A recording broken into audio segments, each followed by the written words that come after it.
in southeastern Minnesota, southern Dunn County, Pepin County, southeastern Pierce County, until 2:30 a.m. At 10:32 p.m., Doppler radar indicated thunderstorms producing heavy rain across the warned area. Between 1 and 3 inches of rain have fallen. Additional rainfall amounts of 1 to 3 inches are possible in the warned area.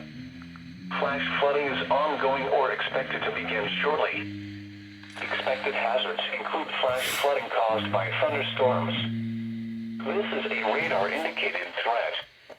The following impacts are expected: flash flooding of small creeks and streams, urban areas, highways, streets, and underpasses, as well as other poor drainage and low-lying areas.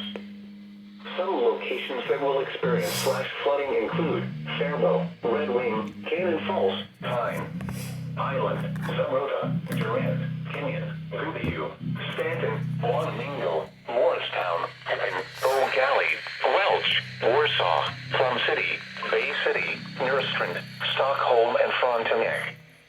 Turn around. Don't drown when encountering flooded roads. Most of flood deaths occur in vehicles. Be especially cautious at night when it is harder to recognize the dangers of flooding. Repeating, a flash flood warning has been issued until 2:30 a.m. Monday for the following counties in Minnesota, Goodhue and Rice, and the following counties in Wisconsin, Dunn, Pepin, and Pierce.